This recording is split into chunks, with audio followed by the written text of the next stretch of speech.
Noong dekada 70 sa isang liblib na baryo sa Quezon, may isang lugar na tila hindi tinatablan ng paglipas ng panahon. Ang hangin doon ay laging may dalang amoy ng bagong ani, ang mga gabi puno ng kuliglig, at ang mga umagay binabati ng tilaok ng manok. Sa gitna ng lahat ng iyon, nakatayo ang isang punong mangga, malaki, malawak ang lilim at mistulang bantay ng baryo. Doon nagtatagpo ang lahat, ang mga batang naghahabulan sa ilalim ng araw, ang mga magsasakang pawisan na nagpapahinga mula sa kanilang bukid, at maging ang matatandang nagkukwentuhan tungkol sa mga lumipas na panahon. Ang punong mangga ay hindi lamang puno. Isa itong saksi sa bawat halakhak, buntong hininga at lihim na itinago ng baryo. Sa di kalayuan, may isang maliit na bahay na yari sa kahoy at pawid.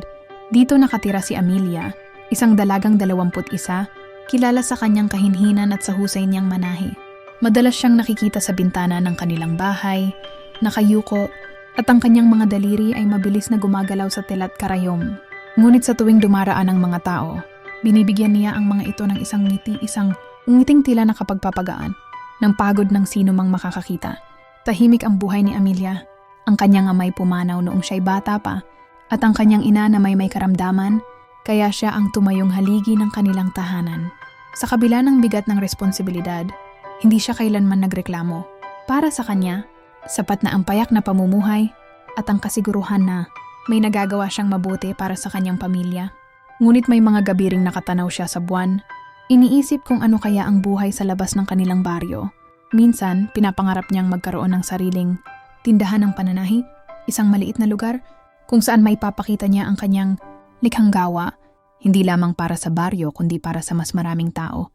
Sa bawat araw na lumilipas, hindi alam ni Amelia na ang kanyang katahimikan ay unti-unting magbabago, sapagkat sa parehong baryo, sa lilim ng punong mangga, isang panibagong kabanata ng kanyang buhay ang magsisimula sa pagdating ng isang taong magpapatibok sa kanyang pusong matagal ng tahimik. Isang hapon ng Abril, nang tirik na tirik ang araw at ang mga magsasakay nagbabalik mula sa kanilang bukid, may isang kariton na dumating sa baryo. Hila-hila ito ng isang kabayo at sa loob ay may ilang baul at mga sako. Ang mga batay nagtakbuhan upang silipin ang bagong dumating, at ang mga matatanda na may nagtanong-tanong, sino kaya yon? Saang pamilya nagmula? Mula sa kariton bumaba ang isang binata. Matangkad, maayos ang postura, at may suot na simpleng kamisa de chino. May dalang maliit na gitara at isang lumang sombrero. Siya si Eduardo, ang panganay na anak ng mag-asawang matagal nang nanirahan sa Maynila, ngunit tubong Quezon ang kanilang lahi. Balitay siya raw ay nakapagtapos ng kolehiyo sa Maynila, ngunit pinili nitong bumalik sa baryo matapos ang ilang taon. Maraming mata ang nakasunod sa kanya. May halong pagtataka at paghanga ang mga tao, sapagkat bihira na ang mga kabataang bumabalik mula sa Maynila. Karamihan ay nananatili ron upang maghanap ng mas marangyang buhay. Ngunit si Eduardo'y iba. Ang kanyang mga mata ay may kakaibang kislap, para bang mas mahalaga sa kanya ang katahimikan ng baryo kaysa sa ingay ng syudad. Kinagabihan, habang ang mga tao'y abala sa kanilang hapunan, si Eduardo na may naglakad patungo sa sentro ng baryo. At doon, una niyang nasilayan ng malapitan ng punong mangga. Malapad ang lilim nito, at tila may sariling awit na inilalabas sa bawat paghihip ng hangin sa dahon. At doon, sa ilalim ng punong iyon, nakaupo si Amelia, tinatahi ang isang lumang panyo. Sa unang pagkakataon, nagtagpo ang kanilang mga mata. Sandali silang natigilan. Si Amelia, bagaman sanay umiwas sa mga tingin, ay hindi kaagad nakalingon. Ang titig ni Eduardo ay hindi bastos ni mapanghusga. Ito'y puno ng pagkamangha, na para bang matagal na niyang hinanap ang isang bagay na ngayon nakita na niya. Magandang gabi po, magalang nabati ni Eduardo sa bayuko. Napilitan si Amelia nang umiti, kahit dama niya ang mabilis na pagtibok ng kanyang puso. Magandang gabi rin. Hindi na nagtagal ang binata. Siya ay nagpatuloy sa kanyang paglalakad, ngunit bago siya tuluyang mawala sa paningin, lumingon pa siyang muli.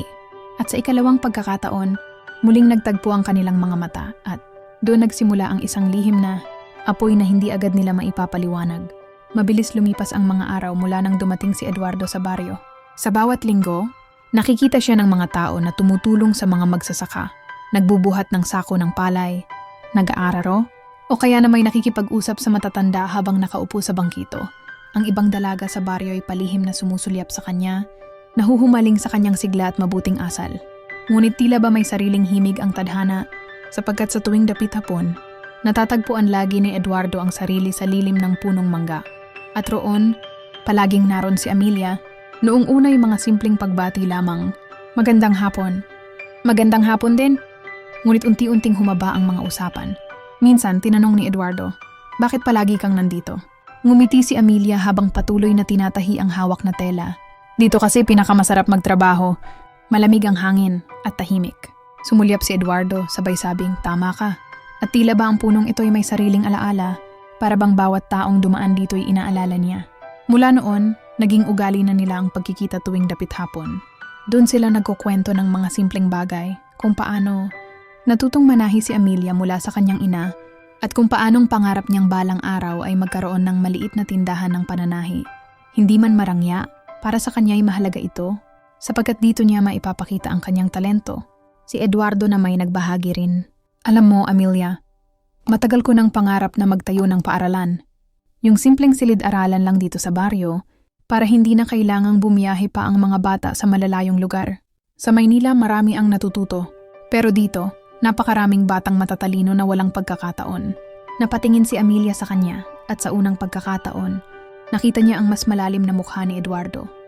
Hindi lamang isang binatang may kakaibang kinang, kundi isang taong handang magsakripisyo para sa iba.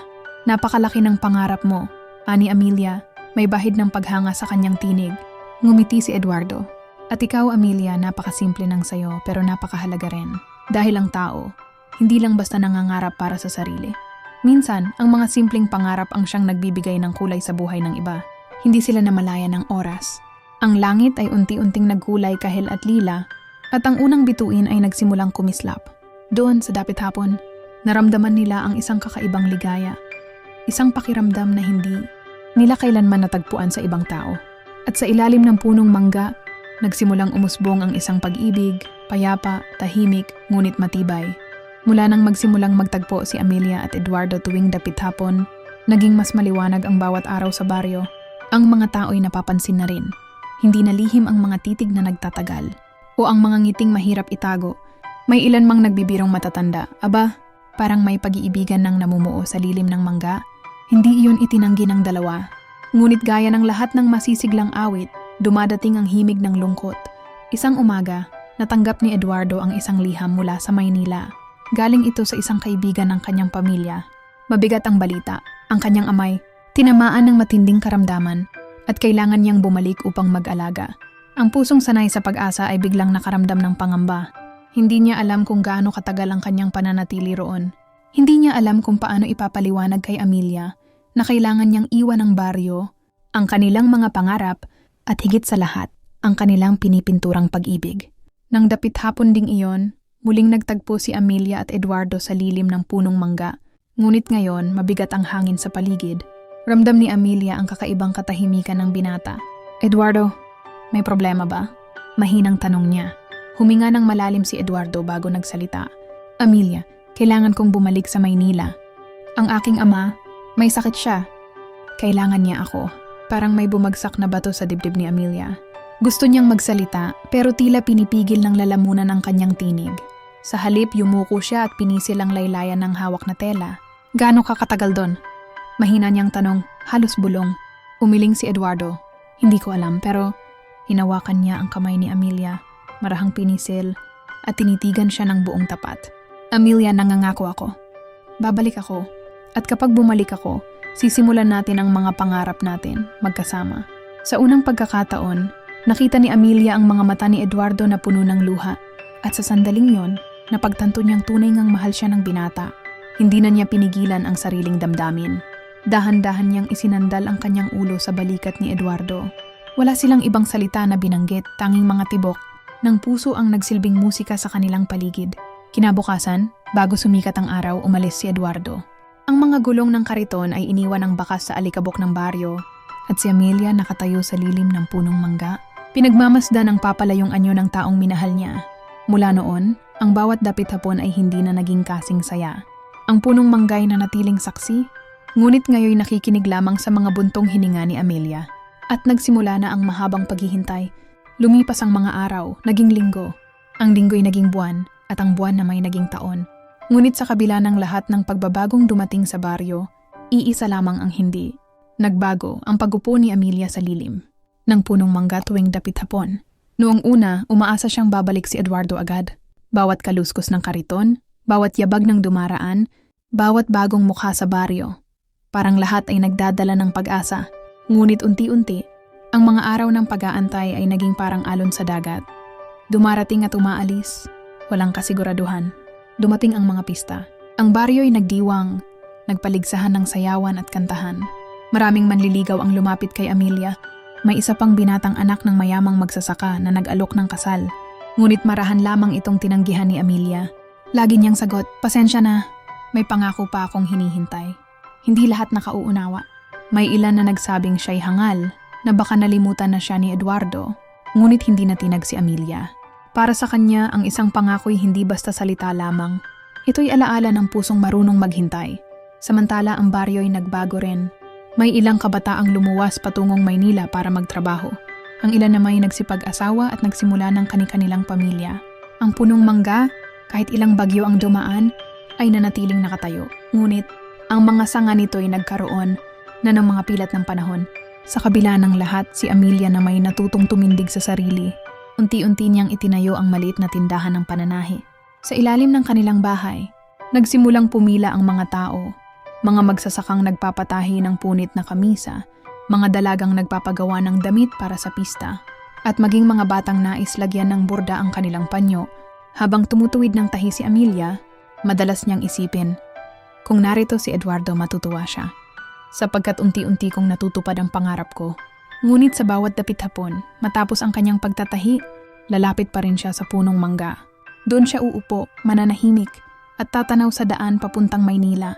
Sapagkat sa kanyang puso, hindi kailanman namatay ang pag-asang darating din ang araw ng pagbabalik.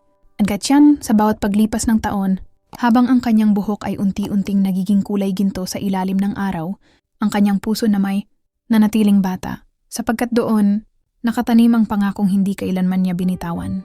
Makalipas ang mahigit 20 taon, marami nang nagbago sa baryo.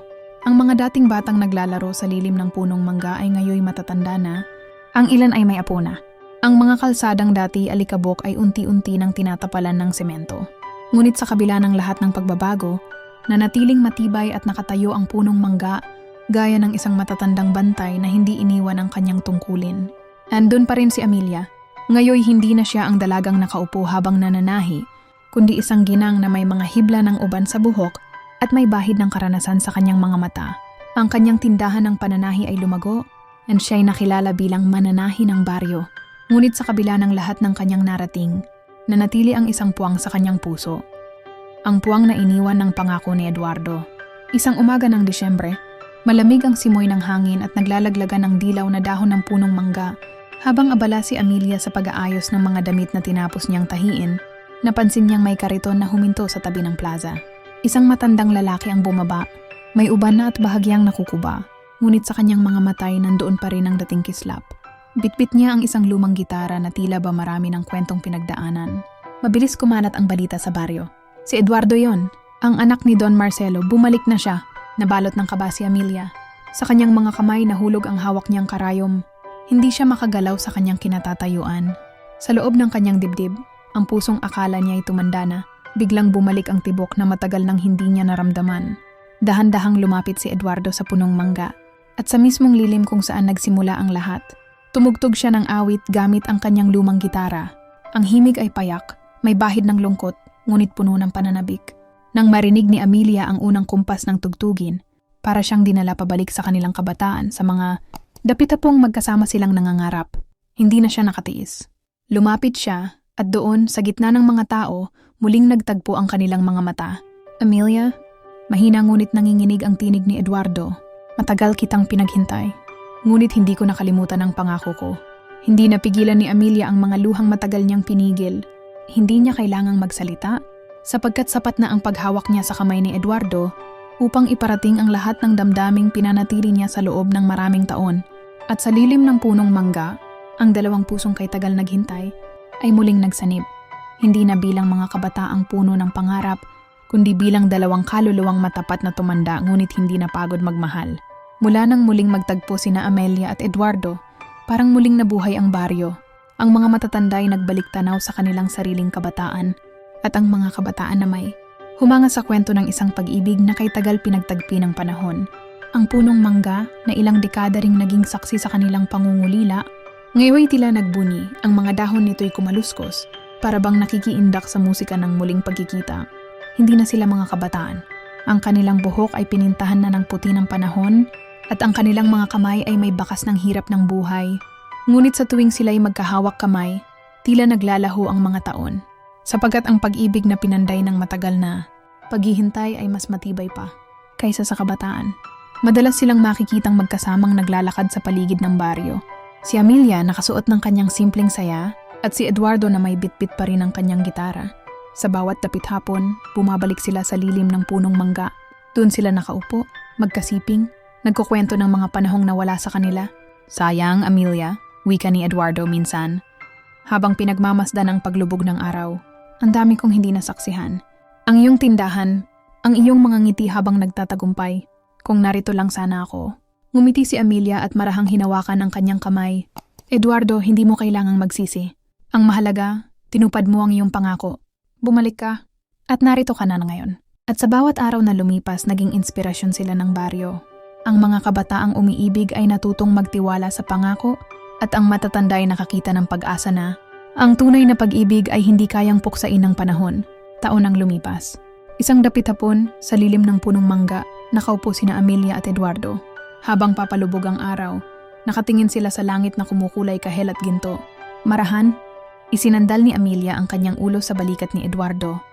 Gaya ng ginawa niya noon, sa gabing bago siya umalis. At sa sandaling iyon, sa ilalim ng parehong puno, isinara nila ang kanilang mga mata, payapa magkahawak kamay.